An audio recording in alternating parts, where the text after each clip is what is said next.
친구 신청이 39건이 나왔어요. 채팅을 한번 해보겠습니다. 혹시 전신 나온 사진 있어? 지금 찍어주면 돈 준다는 거야? 오빠가 처음이야? 해도 돼?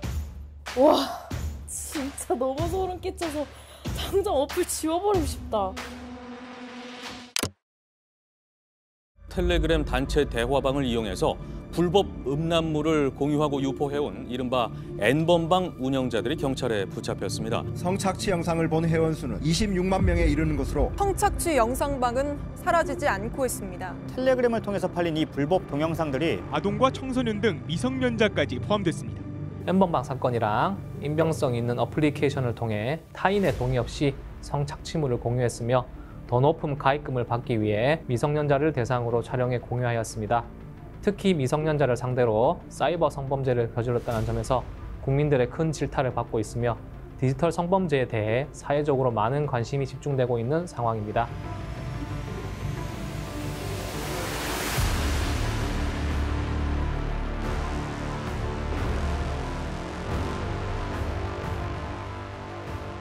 디지털 성범죄의 유형에는 불법 촬영, 유포 협박, 사진 합성, 성적 괴롭힘, 디지털 그루밍 등이 있습니다. 정보통신 기술이 발전함과 더불어 범죄 수법 역시 진화하고 폐쇄적 회의 플랫폼 사용 등 새로운 유형의 신종 디지털 성범죄가 발생하고 있는데 그중 디지털 그루밍이 발생률이 점점 높아지고 있습니다.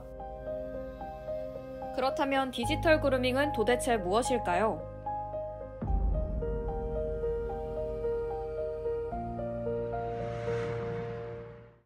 네, 실제 그루밍이라는 단어는 마부가 말을 빗질하고 목욕시켜 말끔하게 꾸민다는 데서 유래된 것으로 가꾸다 치장하다는 뜻을 지닌 영어 단어입니다. 고양이가 털을 묻은 이물질을 제거하는 행동, 승무원의 머리, 복장 점검 등에서도 그루밍이라는 단어를 사용하기도 합니다. 그러나 뒤에 성범죄라는 단어가 붙으면 친분을 활용해 심리적으로 지배한 후 성폭행을 저지르는 것을 뜻합니다. 특히 성에 대해 인식이 낮은 아동이나 청소년 피해자가 많습니다. 그루밍 성범죄는 일반적으로 6단계를 거쳐 이루어지게 됩니다. 1단계로 가출하거나 방임된 피해자의 취약점을 파악하는 피해자를 고르는 단계를 거쳐 2단계로 피해자에게 필요한 것을 파악하는 신뢰 쌓기를 거치게 됩니다. 이후 3단계는 선물을 주거나 놀이공원을 데려가는 등 피해자의 욕구를 충족시키며 4단계는 개인 교습 등 보호자와 떨어지는 상황을 만들어 의존성을 증폭시켜 피해자를 고립시킵니다. 그리고 5단계로 자연스러운 신체 접촉을 유도하여 성적인 관계를 형성하며 6단계는 주변에 알리겠다는 등의 협박, 회유를 통해 성적인 관계를 유지하고 통제하는 방법으로 이루어집니다. 그루밍 성범죄는 물리력 행사 없이 피해자가 심리적으로 지배된 상황으로 피해자들이 보통 자신의 성범죄의 대상인 것을 인식하지 못하고 실제로는 그렇지 않음에도 표면적으로는 성관계에 동의한 것처럼 보인다는 점을 이용한 악질적인 범죄 수법이라 할 수 있습니다. 여성 청소년 온라인 그루밍 경험조사 실태에 따르면 69.7%가 SNS, 온라인 게임 등을 통해 낯선 사람과 대화한 적이 있는 것으로 나타났습니다. 그중 22%는 온라인 그루밍 피해를 입었습니다. 온라인 그루밍 피해 연령을 살펴보면 10대, 20대가 전체 피해자의 약 80% 이상을 차지하고 있으며 피해 사실을 인지하지 못하거나 응답하기를 꺼려하는 피해자는 56.6%를 차지하고 있습니다. 온라인 그루밍 가해자 인지 유무를 살펴보면 67%가 인지하고 있지만 33%는 피해 사실을 인지하지 못하고 있습니다. 특히 온라인 그루밍 발생 플랫폼을 살펴보면 SNS와 채팅 앱을 통해 대화를 시작하고 메신저를 이용하여 지속적으로 대화하고 있습니다. 그렇다면 얼마나 쉽게 범죄에 노출될 수 있을까요? 저희 제작진들은 미성년자인 척 랜덤 채팅 앱을 이용해 대화를 시도해봤습니다. 가입하자마자 수많은 채팅을 받은 제작진. 충격적이게도 대부분 미성년자를 환영하는 성인들이었습니다. 다루기 쉬운 미성년자를 정신적으로 지배하려는 상대. 제주도로 와서 나랑 놀자. 먹고 재워줄 테니까 오라 그러고. 혹시 전신 나온 사진 있어? 미성년자임을 알고도 스스럼 없이 성적 행위를 권유하는 상대. 분명히 난 미성년자 2004년생으로 설정했는데도 자기는 상관없다 라고 하고 성적 욕망, 수치심을 유발하는 대화가 계속해서 이어졌습니다. 오늘 랜덤 채팅을 깔아서도 채팅을 해보고 오픈 채팅방을 열어서 이제 익명으로 다 채팅을 해봤는데 분명히 미성년자로 했는데도 불구하고 대부분 다 성인들이 연락이 오고 채팅 내용들이 다 어디 사냐, 몇 살이냐, 어리다고 하면 어린데 괜찮다, 뭐 사진 있냐, 뭐 할 수 있냐, 그냥 다 노골적으로 말하는 것도 기분이 너무, 나는 실험하는 입장인데도 너무 소름 끼치고 당장 어플을 지워버리고 싶더라고요. 미성년자들이 이런 걸 쓰면은 너무 위험에 빠지지 않을까. 실제 미성년자가 될 랜덤 채팅에 참여해본 결과 1시간 동안 약 50건의 채팅 신청이 들어왔으며 채팅 신청자들은 성인 남성들이 대부분이었습니다. 채팅 내용은 개인 신상을 묻거나 사진을 요구하고 카카오톡이나 라인 등의 타 플랫폼으로 연락을 유도하는 형식이 주를 이뤘습니다. 나이를 미성년자로 설정했음에도 불구하고 실제 만남을 시도한 채팅은 38건이었습니다. 학생들이 집에서 온라인 접속을 하는 시간이 늘면서 성범죄에도 그만큼 더 많이 노출되고 있습니다. 미성년자를 대상으로 한 성범죄도 끊이지 않고 있습니다. 이들을 대상으로 한 디지털 성범죄도 잇따르고 있습니다.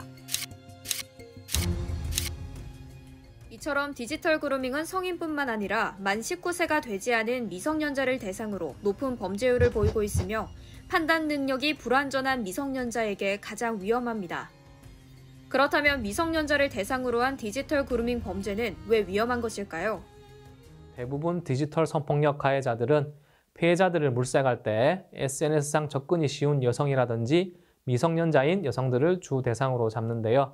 예를 들어 교복 사진으로 재학 중인 학교를 특정한다든지 카페 사진을 통해 이동 동선을 파악하는 등 SNS상 개인 사진이 많으면 많을수록 그만큼 특정 개인정보 수집이 쉬워 이러한 정보를 빌미로 디지털 성폭력 가해자들의 표적이 될 가능성이 높아집니다. 특히 미성년자인 경우 피해 상황에 놓였을 때 보호자에게 혼날 것이 두려워 이를 숨기고 스스로 해결하려 하다가 상황이 악화되는 경우가 많습니다. 이렇듯 디지털 그루밍의 가해자들은 SNS를 통해 범죄 대상의 정보를 수집하고 있습니다. 그렇다면 미성년자들이 디지털 그루밍 범죄를 예방하기 위해서 어떻게 해야 할까요? 만약 이러한 디지털 성범죄 피해가 발생하였으면 혼자서 해결을 하려고 고민하지 마시고 부모님이나 주위 선생님, 학교 내 학교 전담 경찰관 친구들에게 이야기를 하고 수사기관이나 방송통신심의위원회를 통해 영상물을 하나씩 삭제해 나가는 등 해결점을 찾아가시길 바라며 사이버 관련된 범죄가 발생했을 경우 경찰청 홈페이지와 모바일에는 사이버캅 앱으로 신고할 수 있습니다. 저희는 부산 성폭력 상담소에서 또 다른 해결 방안을 들을 수 있었습니다. 대화를 했을 때 그 사람이 내 이야기를 그냥 들어주는 것을 넘어서서 어떤 성적인 말들을 하거나 성적인 행위를 지시를 하거나 강요를 하거나 사진 촬영이나 동영상 촬영을 요구한다면 그때는 바로 대화를 멈추시는 게 중요합니다.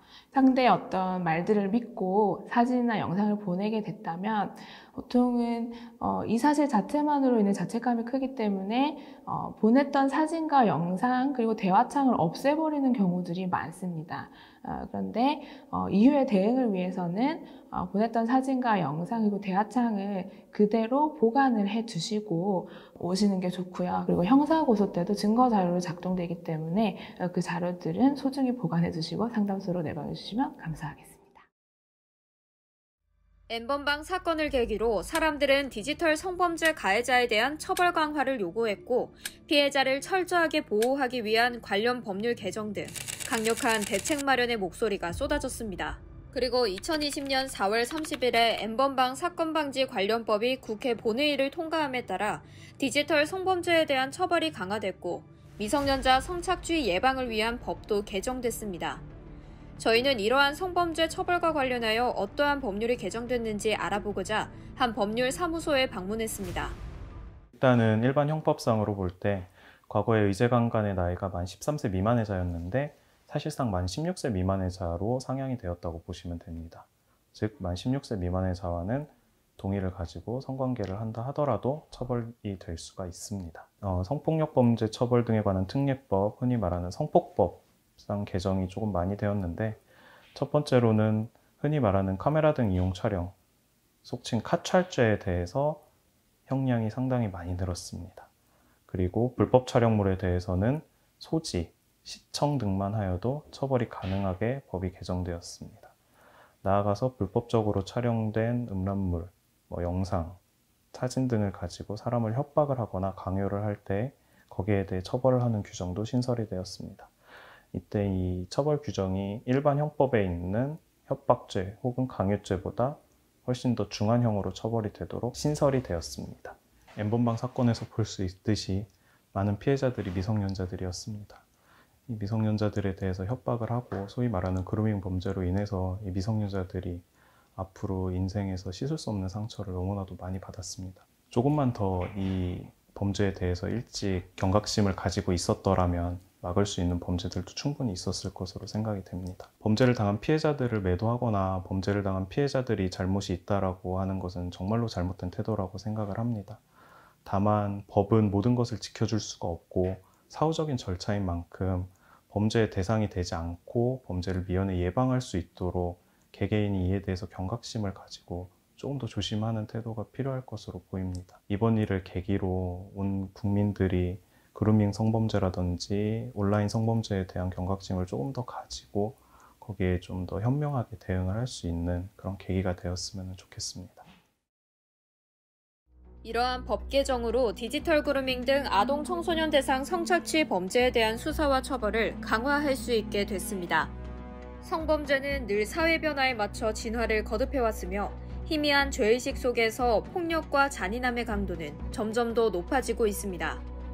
가해자들은 온라인의 익명성을 과신하여 미성년자를 대상으로 더 악랄하고 대담한 범죄를 저지르고 있습니다. 우리는 그들에게 말합니다. 모든 범죄는 반드시 꼬리가 잡힌다.